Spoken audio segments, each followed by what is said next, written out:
Hey, everybody. Hello, Groovers. Welcome to... Oh, where's my camera? There we go.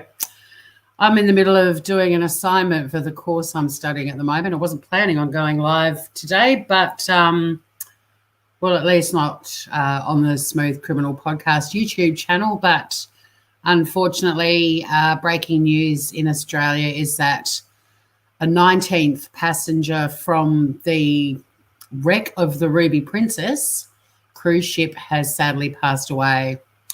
Hi, Emily. Good to have you here. And g'day, Mel. Hi, Raven. How you doing? So this is the special series that I'm doing on my Smooth Criminal Podcast YouTube channel.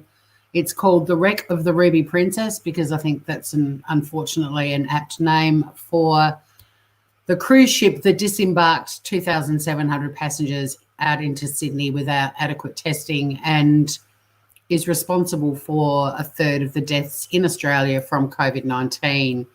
But the sad news just breaking is that another passenger has died. It's a woman in her 60s from the Australian Capital Territory. So yesterday the toll was at 18 and, yep, they've just announced, unfortunately, we've lost another Australian, and this nightmare that is the Rubyprincess debacle continues. I did have another story to cover, which I was sort of thinking, I might go live or I might do a little pre-record just to update you on the investigation because that's got a slightly interesting aspect to it. But like I said yesterday, the investigation now they're saying will probably not be completed until September. They're talking like a 6-month timeline. And also it was announced, it wasn't announced, but in the articles that I was reading, it was also saying that the police report, the investigation report may not even be made public. So I haven't had an opportunity yet to research that to see if there is some sort of clause that says if it's in the public interest, it needs to be released. But it'd be a bummer to follow this investigation for 6 months, only to not have it released down the track. But, yeah, so here we are, sadly. Mel, our hospitals are in big trouble. That is certainly of concern. At the northwest of Tasmania is the cluster of cases. I think we're now, it wasn't planned for Tassie, I think we are now on 151 confirmed cases. Mind you, quite a large percentage of those people have actually recovered. Well, about a third, I think. So hard to get a breakdown state by state that's accurate. Yep, we are currently on 151. I've gone over to the government's health department website. So, yeah, Tasmania, 151 cases. But from that, I think that there are, I can't remember the number. I watched the press conference this morning. But there's 52 or 58 or something like that have recovered. And we've had 6 deaths, unfortunately.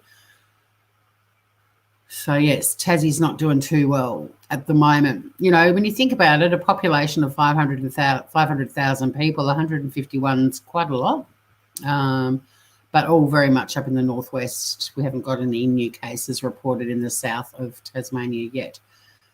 But very sad, 2 hospitals have been closed to allow them to give it what they're calling a super clean, and 1,000 staff members have been stood down with 5,000 people now in quarantine as a result because obviously they've got family, they've been interacting with close friends, all that sort of stuff. So it's pretty full on. And people are, a lot of people have lost their jobs and other people are still flouting the rules, which is incredibly frustrating. Don't worry, the army has arrived, yes, although even on the press conference this morning there were people saying, oh, great, just fly in a whole lot of Defence Force personnel, like let's bring the virus to Tassie. It's like it's already here, but also people are getting tested before they're being put on planes to go anywhere at the moment if they've got to cross a border. I don't know. If I was the Premier, I'd be banging my head against the brick wall every day. Some people just aren't getting it. But with my little special that I'm doing, I plan to follow this investigation through to the very end. my fascination with it is I've always been quite vocal about how I'd never go on a cruise ship before all of this happened, and now I've got a lot of friends who have thoroughly enjoyed cruises in the past who are now questioning whether they would go on one again. But I'm interested in and I'm using the words of the, I've got to get the exact dude so I don't misquote, the New South Wales Emergency Services Minister, David Elliott, who described it as a monumental stuff-up, and that's certainly what it is. And I've noticed in conversations with friends in the last few weeks, cruise ships keep popping up. So I thought, well, I need a case to cover on the Smooth Criminal podcast. I can't just do silly crimes all the time. And this one's massive because Australia, the death toll total for the whole country from COVID-19 is 63 people. 19 of them were on that cruise. So a third of the victims in Australia have died because of what can only be described as a monumental stuff-up. Now, if you are new to my series and you want to get all the details, I did do the sort of history of it yesterday. I was planning on condensing the 8 pages of notes I've already got just to give you some factual info. I could have at least highlighted them, but I really wanted to go live because this story just broke out of the ACT, sadly, about the latest victim 19, who is a woman in her 60s. And I will, as time goes on, hopefully have the names of the victims because I just don't like them being a statistic or a number. But so far I've actually only managed to get the names of 3, unfortunately. But as time goes on, when I do have them, I will always read out the names of the named victims at the end so that we remember them for what's happened. You know, on the trip of a lifetime, many of them are now no longer with us. So, and of course the investigation itself, I'm going to follow that with interest because I'm curious as to why there's a possibility this investigation will be kept private. I want to find out what that's all about. Down the track, I'm hoping I can even get interviews with some people who are directly related to the investigation or know someone that was on the ship who can tell their account. It's an absolute monumental fuck up when a third of the country has died, or a third of the cases of people who've died of COVID-19 in this country all came off this wreck of a cruise ship. And it's a monumental fuck up. Like, we'll be looking at all the parties that are pointing the fingers at each other to see, you know, where this happened, because everyone's backpedaling. Everyone's admitting it's a fuck up, which is interesting, but everyone's also pointing the finger at someone else. If I get good with graphic design, I'll even do a little chart showing who's blaming who and so on. So people should be grateful. Those army people often don't get a choice where they are sent. No, they don't. And look, the majority of us are grateful, don't get me wrong, but there are just a few people going, oh, I hope they've been tested. Of course they have. Well, that's it too, Mel. No, you can't put links in because I'm on the Smooth Criminal podcast channel. What link were you sending me? You can send me something in Facebook if you want, because I'll just try to keep to the topic. Can you see Biscuit having a little stretch in the background? I hope she starts doing her little rolls and stuff. She's very funny. She's entertaining. So if you find me boring, just watch Biscuit, the cat in the background. Oh, I blocked her. There she is. Fine little critter. Oh, I know you didn't mean me, gorgeous. I know that. We're very grateful. My previous streams my previous episode 1. What I'll do is I'll give you the link to my channel. And if anyone isn't subscribed, if you're watching over on Right Now with Tori, this is my other YouTube channel. It's a Smooth Criminal podcast, which is a lighthearted podcast looking at funny crimes committed around the world. And there's a weekly theme. I'm on a 2-week intermission between seasons. But yeah, please like and subscribe and hit the notification button, the solid bell on the Smooth Criminal Podcast YouTube channel. The bulk of my podcast listeners are actually on Apple Podcasts. I can tell from the data that I get. But I do have a small group of people who follow me here on YouTube. So you're actually the ones that are getting this this series. I think I'll do a promo for my podcast and drive some of my listeners over to YouTube land as well. But I'll just quickly go through the sad breaking story out of the ACT that a woman in her 60s who was a passenger on the Ruby Princess cruise ship has become the third person to die from coronavirus in the ACT. She passed away at the Canberra hospital overnight, and now Australia's death toll is at 63, and yet 19 of those are directly attributed to the Ruby Princess. Like Mel pointed out in chat, and I also went through the reality of it yesterday. We don't know how many of the other people who've died in Australia may have been exposed to coronavirus and to COVID-19 directly from the ship, because basically, and also, like I was saying yesterday, not just in Australia, but there were 900 international passengers also on the Ruby Princess. The whole ship, all 2,700 passengers, were pretty much released back out into the community in Sydney. And there were already confirmed cases on the ship, even though the captain said there weren't. So that's a bit of a problem, because by law, captains need to give the all clear that there are no contagions on board before they disembark. And there were tests that had come back positive before disembarkation. So that's a problem. Then on top of that, all these people spilled out into Sydney, passengers from pretty much every state in Australia. Sorry, not every state. So far, there's no one in the Northern Territory connected to it. And I don't think there's anyone in the from Western Australia, interestingly, but all the other victims from all over Australia. But then on top of that, these 900 international passengers all went to hotels.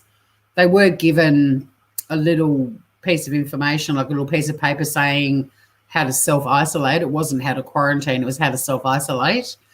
But these guys all had to go to hotels, then to airports to catch flights home. And in the class action that's been started by a firm called Shine Lawyers, there are already 19 international passengers that are part of this class action, and they are from New Zealand, the UK, the US, and Canada. They're not necessarily people who've died that have joined that class action. So I don't know the exact number, but yeah, it's quite possible that this cruise ship has been responsible. I don't know how they'll ever find that out. I think they'd be doing a fair bit of screening right at the moment and speaking to people who know the victims to find out if they had any contact with them and if they've been tested positive. But it's remarkable, really. 63 dead is too many, but it's remarkable that that's the figure for Australia, because this really could have gone crazy. You just have to look at what's happening up in Tassie at the moment. How this cluster is just every day. There's 15 new cases today and so on, which is a lot in a small place.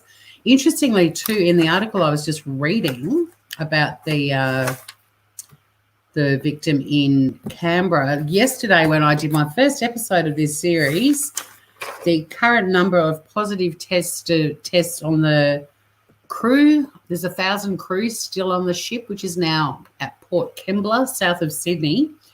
There were 66 positive results, and today they've announced that there are 120.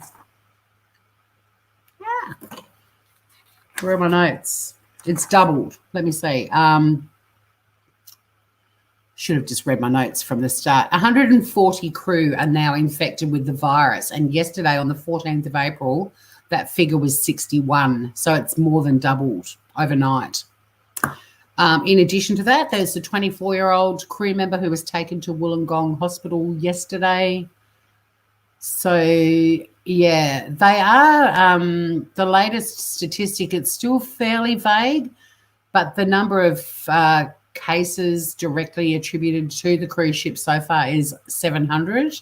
I found articles yesterday, some said 600, others said 7, but the most recent article that I'm reading from is saying more than 700 cases have been linked. So, it has spread. I mean, it's just good luck, I guess, that out of those more than 700 cases, there's been 19 fatalities, which is horrific, but it could have been a shitload worse, right? It's an absolute fuck up, the whole thing. This death in Canberra is the third death for the ACT, and the total positive cases in the ACT remains at 103. They haven't had any increases. So that's where we're at. I'll just have a look at the chat. He's a liar, pants on fire. Now I've got no idea what Mel was talking about. Grandbabies are here. Have fun with them. We had an old guy get off a cruise down the road from me who went to my local shops after being told to stay at home, was diagnosed with it. Yeah, I mean, look, it's possible with this series I might look at the other cruise ships, because the first coronavirus or the first COVID-19 victim in Australia was a man by the name of James Kwan, and he did get off a cruise ship in Western Australia. There were several cruise ships that unloaded there.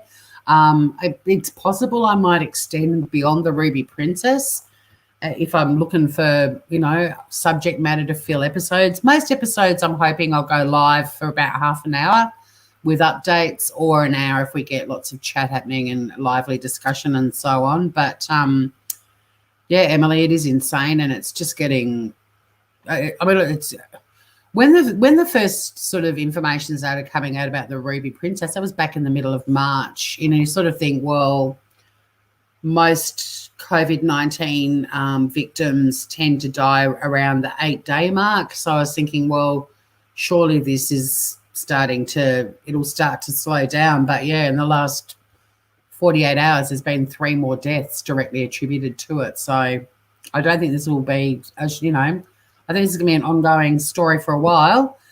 Well, it is anyway, because there's a 6-month investigation now underway as well.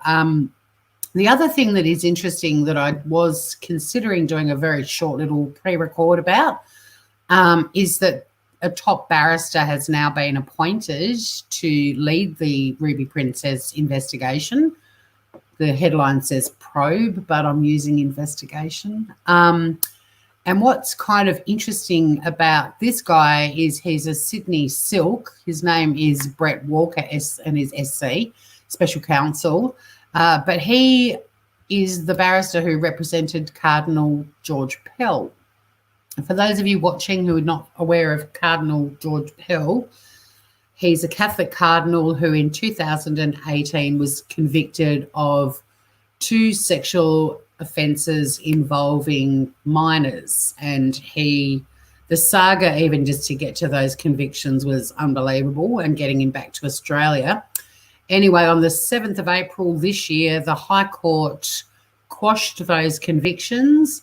They changed the sentence to acquittals, and he was set free. So this Brett Walker dude did the right thing, I guess, by George Pell, but it is highly controversial. It's a massive balls up kind of scenario as well, but it's just an interesting little twist, I guess, that Brett Walker SC is now going to be heading this special commission into what the hell went wrong with the Ruby Princess and who's to blame. New South Wales Premier says Mr. Walker has been given the extraordinary powers of a special commissioner to examine all matters involving the cruise ship, including its departure and arrival, and the actions of all agencies and parties involved. I'm just going to put my phone on silent because it's getting a little bit chatty. That's a weird icon on my phone. What's that? A message on Twitter. I haven't seen that little icon before. Like I said yesterday on my live too, that The New South Wales Police Commissioner Mick Fuller said the investigation's blown out. It was originally expected to take 2 months and now saying it'll be 6 months. The Premier of New South Wales obviously wants answers, not just for her government, but also for the people of New South Wales, but I think really the people of Australia. I mean, we've got victims in Queensland, Tasmania, South Australia, the Australian Capital Territory, as well as New South Wales. I think the country, if not the planet, needs to know that 900 international passengers have a right to know as well. So they are going to find out exactly what happened, apparently, and leave no stone unturned. We'll see. And the Special Commission into the Ruby Princess will begin promptly, led by the barrister who represented Cardinal George Pell, Brett Walker, SC. SC stands for Special Counsel. And yes, the breaking story, sadly, a woman in her 60s who was a passenger on the Ruby Princess cruise ship has died overnight from COVID-19, taking the national death toll to 63, and the number of victims of the Ruby Princess is now sadly at 19. So there you go. One thing actually that stood out to me in this article is that the Australian Capital Territory's Chief Health Officer, Dr. Karen Coleman, she did say, it is with sadness that I report that the ACT has recorded its third death from COVID-19. But then she went on to say, the very sad reality of this disease is that it is most dangerous for the elderly and the vulnerable. Now, the latest victim was in her 60s. I don't know about you guys, but I don't consider that elderly or necessarily vulnerable unless you've got a pre-existing condition. But anywho, I'm just trying to lighten the mood a bit with that comment. But how's everyone doing in chat? No questions? Does anyone have any questions? I'm researching this thing like crazy. I've got a lot of statistics and data. If you're interested in that, I can... How long have we been going for? 24 minutes. I can hang around for 5 minutes if anyone's got any questions. I've got episode 1 of this series does go through in fairly great detail about the story behind the Ruby Princess, but essentially it was a 13-day cruise. It was a return trip from Sydney to New Zealand back to Sydney. They did cut the cruise short by a couple of days because that was around the time the Australian government was like, get everyone back here and off boats and get people going home and all the rest of it because we're going to shut down our borders. So it did come back into shore a couple of days before it was meant to. I will do a proper timeline for everyone. The Ruby Princess is owned by Carnival Cruises, which is an American company, and the home port of the Ruby Princess is Miami in Florida. On March the 19th, there was a monumental bores up with already confirmed COVID-19 positive results on the ship.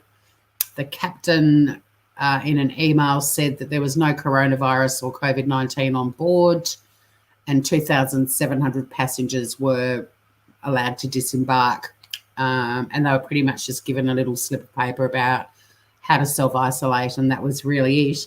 900 of those 2,700 passengers were from overseas. There is now a class action which was started by a law firm called Shine Lawyers, and there are 19 parties to that class action from New Zealand, the UK, the US and Canada.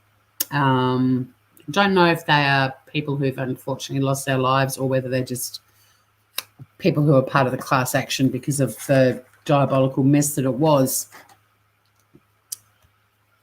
Henry's on the booby. No, 60 isn't old, Emily. I mean, it does say she was in her 60s, but even 69's not old, in my books anyway. Henry's on the booby. Doo-dah, doo-dah. See, even talking about the complete monumental stuff up that is the Ruby Princess, we can still have some singing and dancing. Emily, do we know how long cruise staff take to clean liners between passengers? I don't know how long it takes, but it's not very long. I think usually I would say the turnaround would be probably 24 hours, but I don't know for a fact. I did take some notes that said that if COVID-19 had been on the ship before it came into Sydney and took on board all the new passengers, that there was something that said that although the virus survives on surfaces for a long period of time, especially metals and stuff like that, that they probably wouldn't have been able to completely clean the ship of it. But you could basically, from what I understand from scientists and doctors that I'm listening to, if that ship was emptied completely and just sent out into the ocean and left there for 3 months, when you went back on that ship, it'd be completely coronavirus free because they don't last that long. They survive on human beings the longest. So all the surfaces that they land on, metal, cardboard, paper, plastic, whatever, I think metal's the longest it lasts, and it's about 72 hours. So, yeah. But I'd suspect if there'd been people on that cruise that came in and then they cleaned reset the ship and then everyone boarded the next day and took off, I think it's quite possible that the virus would have still been floating around. They do think that they call it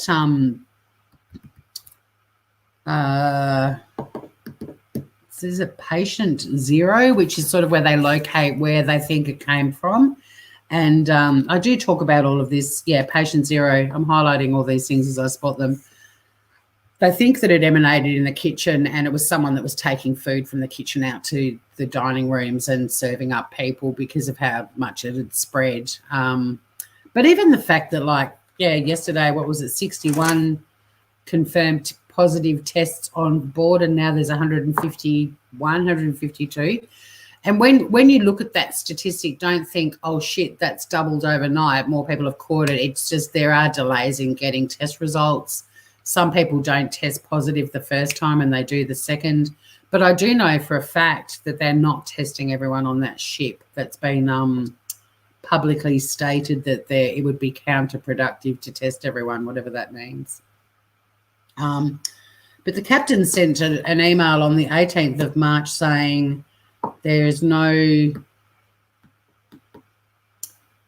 we have a ship full of healthy guests and healthy crew. There are no coronavirus cases on board. And then without screening passengers, they were all disembarked on the 19th of March. I can't find the statistic or the figure. Give me a second. I do have the exact number of positive cases that were actually on board when the ship disembarked. 13 had, yeah. So on March the 19th, when they were allowed to disembark, 13 people on board had already tested positive for coronavirus, despite the email on the 18th of March from the captain saying no coronavirus on board. But I might, Emily, I will have a look and see how long it takes them to clean the turnaround. But I imagine it would be pretty fast, because, every hour that they're in port is $1 lost sort of thing. So you look at how quickly they clean down a plane in between flights now. Like when a flight lands and takes off again, it's, half an hour, 40 minutes max? Obviously, a cruise ship's going to take longer than that. But, yeah, I think the turnaround would be quite short, sorry.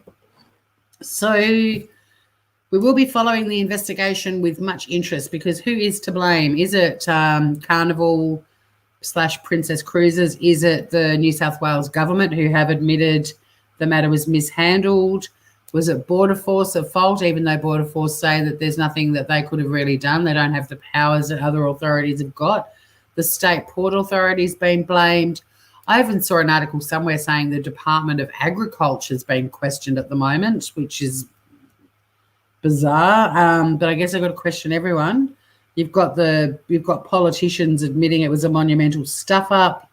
You've got the federal health minister Greg Hunt is blaming the New South Wales government. The federal opposition party is blaming the Prime Minister, Scott Morrison. There's fingers being pointed in every direction, which is why I'm fascinated by this. And I will continue to research and find out why some why results can be withheld from the public. But I need to learn what exactly this means. I'll get the formal words, a special commission of inquiry. That's what I need to actually investigate to find out what that means. If a special commission of inquiry essentially means that the results have to be made public. The police and the state coroner are still continuing their investigations as well. So there's sort of an investigation underway that we talked about yesterday with the 30 detectives. That's still happening. But there is also now this special commission that's happening as well. And that's due to start fairly soon. Now they've appointed a barrister to handle that. I'll just do a quick check of the latest headlines. Get my news sources are happening. Just to check that there's no more news about it. But I do give a quick run through of some of the latest headlines as well, just if anyone's curious. I'm not planning on becoming like an authority on everything COVID-19, but I do like a quick rundown of the latest headlines. But I am going to just wait for a second until this video loads and starts playing so I can mute it. God, I wish you could turn that off. Remember back in the day that create warmth. There we go. Some sort of ad with a family of fuckwits sitting around a fire pot looking all white-toothed and perky. I hope the captain gets his ass kicked big time. Not his fault for the cleaning, but for the disembarking. Wow. Yeah, well, exactly. I mean, the Captain Merrill Stubing, no, I don't know his name. That email's pretty damning, but I'm a bit wary about that one. I do want to look into that further because I know there are apps. From watching YouTube channels, I've learned that there are apps that you can fake screenshots and stuff. And one thing that stood out to me is that when I first started researching this, the Ruby Princess, the first thing I read was that it was owned by Princess Cruises. And then I read another document that said it's owned by Carnival. And the email from this captain is from a a Princess Cruises email address. So whether Carnival bought out Princess Cruises, I don't know, but that stood out to me because I kept saying Carnival, Carnival, Carnival everywhere, but the actual email comes from Princess Cruises. So that's another little thing. I'll make a note of that to look into the email a bit more. But yeah, it looks like quite a few people could be responsible. It's just a massive fuck up all around, really. Never ever getting a plane again. Now have that imagine in my head also in Tassie. Yeah, stuck on the island. Yep. I'm happy to be stuck on this island too, Emily. More than happy to. I mean, I love traveling and I keep thinking, won't it be wonderful when the day comes that we can travel again? And another part of me is like, just travel up the East Coast. Just go for a drive. Not now, but, my traveling might become – there's so much of this. I've explored Tassie a lot, but there's still so much for me to explore. I'd certainly get on a plane to go to Flinders and King Island. I really want to explore both of those beautiful islands. So a quick rundown of the latest news headlines, and I'll jump back to chat if there's any more comments. Thank you for joining. This is a new little series that I'm doing on my Smooth Criminal podcast channel, looking into the wreck of the Ruby Princess, which, I kind of was optimistic that when I started it, that all sort of anyone connected to the cruise, how do I say this? I hope the death toll wasn't going to increase. And within the last 24 hours since I started, this has been 3 deaths. So it's Pretty grim. Okay, let's see if we can find a good news headline. Believe it or not, I'm very good at finding a good news story amongst all of this shit. So the key headlines at the moment is that an Australian vaccine testing has begun. Obviously, Donald Trump halting WHO funding is big news today. If you haven't seen him in his press conference announcing that, you really should watch it. Not saying a word. There's mixed messages on school openings for parents. I think parents just need to be in touch with their schools for that sort of stuff. There's a new app aiming to limit community infections. I have seen people on Facebook complaining about it and saying, oh, let's this 1984 Big Brother, give them all my data. Mate, you're already on Facebook. They've already got your data. I personally, there's a little flu tracking thing that I'm part of. I have been for a few years now, flu website, which is a government website where you just upload your symptoms and so on, just for them to help with flu tracking and stuff like that. I'm happy to do this. I don't care if they've got my data. They'll just find out how boring a life I've got. It doesn't bother me at all. The world economy is to suffer the worst year since the Great Depression. Well, I think that's pretty straightforward. The COVID-19 cases for Australia is currently at 6,400 and the current death toll is 63. Meanwhile, Virgin Australia is flying 700,000 bottles of hand sanitizer to Australia. There's a good news story.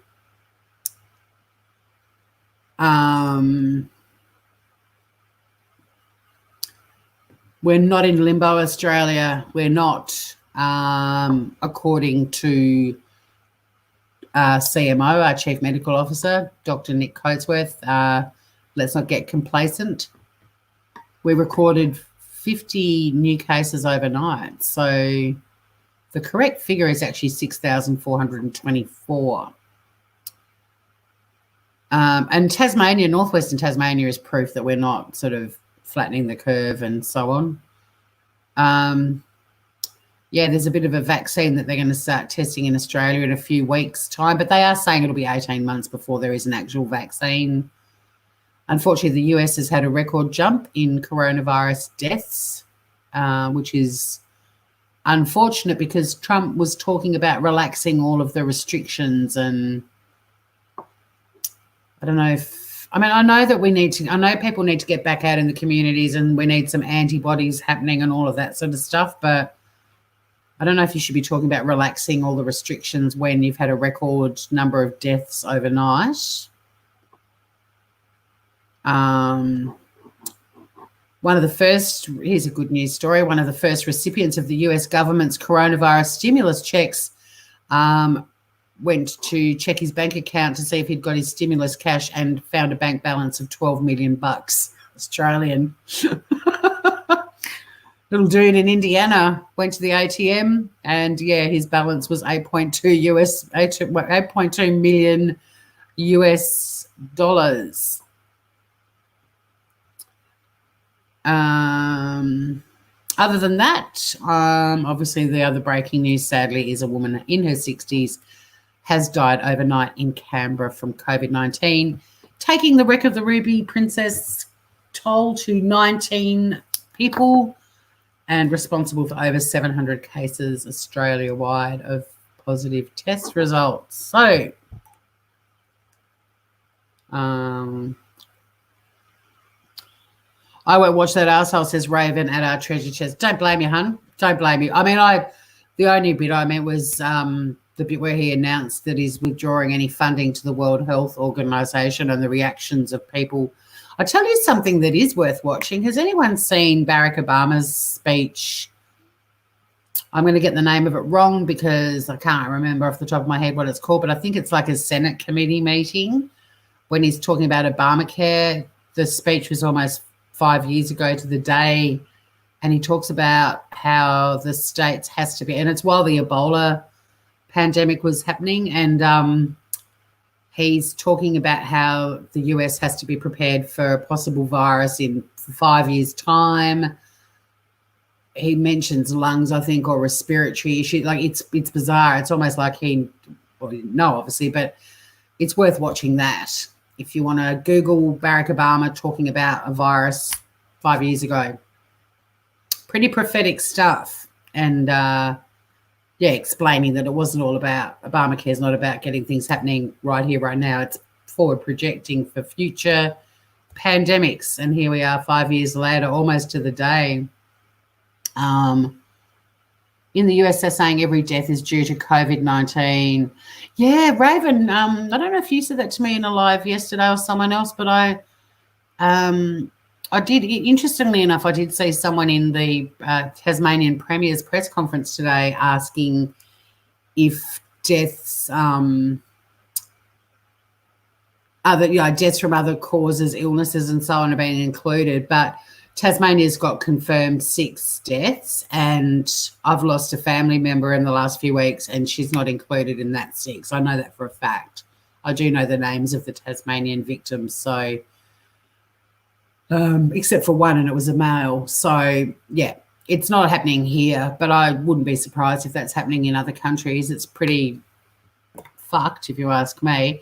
And that's also why I don't, if and when I get all the names of these passengers, I will read their names out at the end of every episode, because I want them to be remembered as tragic victims of this monumental fuck up and not just a number. Let's have a look at the latest statistics. I think the Johns Hopkins website should have refreshed by now. It usually refreshes about 2 p.m. my time, I think.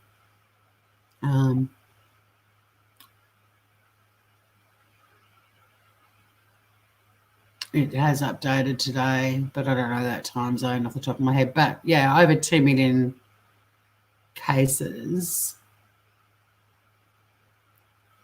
But, yeah, the US, another big spike. Not spike, dramatic increase. A spike goes up and down, right? Over 360 people in the last 24 hours. 17 new deaths, 26,000 deaths, like 614,000 cases. Crazy. China's getting, I've noticed, an increase happening again, and that's what a lot of scientists and doctors talk about, the second wave. I'm wondering if that's sort of what's going on there. Brazil's getting battered.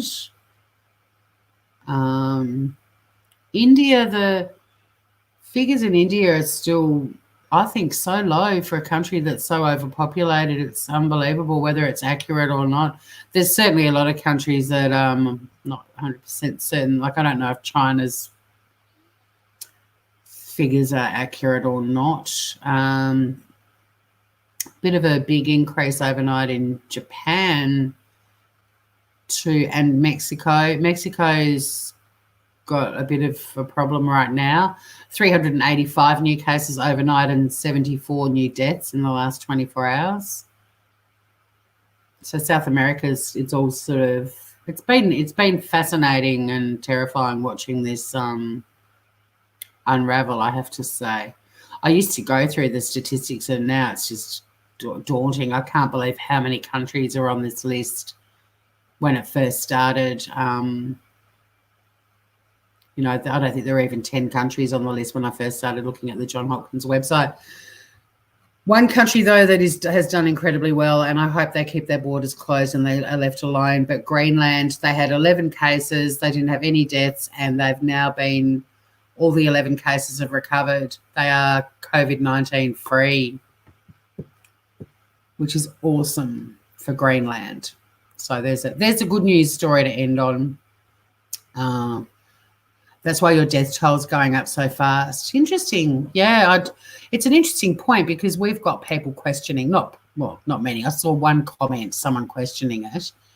I didn't respond to them, but I know for a fact that the family member we lost a few weeks ago is not included in that figure. So it's pretty sad if that's what's happening in the States, but it's still a pretty graphic figure, isn't it?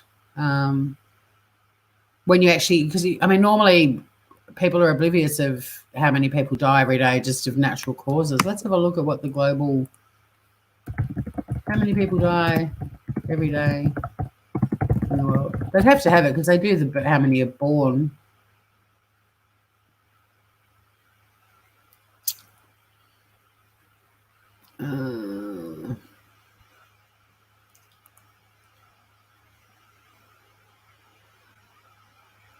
Okay, so I've gone onto Worldometer, which is also the one that links up with the John Hopkins data. It's quite fascinating watching the numbers going up because people have just been born every second. But so far on the planet, there's been 17 million deaths and there's 108,000 deaths today. So I'd be curious to see, and this is ticking as I'm watching it. Like, I'll clap how quick births are. And now I'll clap deaths.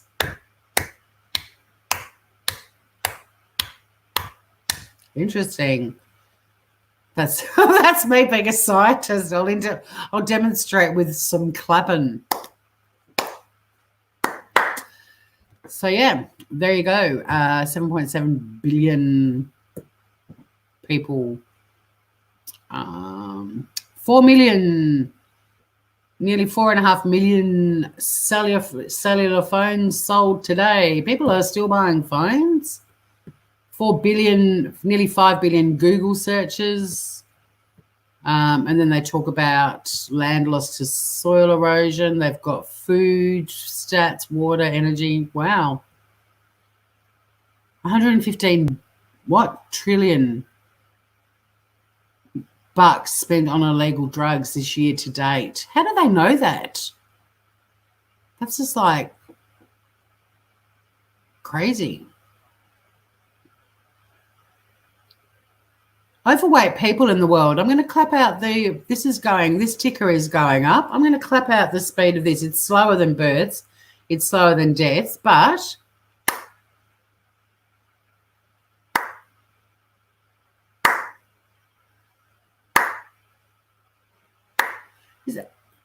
is there some scale somewhere that people are jumping on? Anyway, what a note to end on. So I will wrap up the main topics covered. Unfortunately, we've had another death in Australia. Now 19 people have died from COVID-19 directly linked to the Ruby Princess cruise ship, with over 700 cases confirmed to be linked to that ship as well. This whole series, The Wreck of the Ruby Princess, is going to follow the special commission into what the fuck went wrong. Hopefully we will find out ultimately the special commission of inquiry. Hopefully the results of that will be made public, but the police investigation that's also underway already, the commission hasn't started yet, but will be shortly. But the current investigation with the 30 detectives, including homicide detectives, it is possible we may never, that police report may never see the light of day. So I want to have a look into both the police report and also the special commission of inquiry to find out on what conditions they can be suppressed from the public, or do they have those discretions or not. The New South Wales Premier stated that the people of New South Wales have a right to know, but I think considering there are victims from this cruise ship all over the country and also possibly overseas, that we all have a right to know. It's not just New South Wales. The 63 Australians who have died from COVID-19, 19 of them off one cruise ship, which is what this series is about.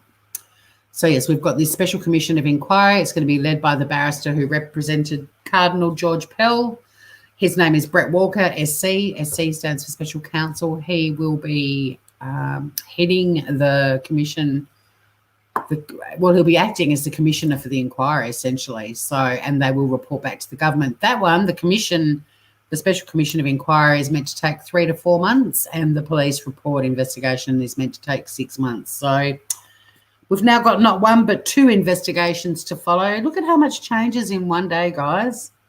Went live yesterday and it's like, oh, bugger. Originally, when I first did my research yesterday morning, 2 months, they said, the police investigation. Within an hour of writing those notes, it changed to 6 months. And now we've had this other special commission of inquiry announced that's going to take 3 to 4 months.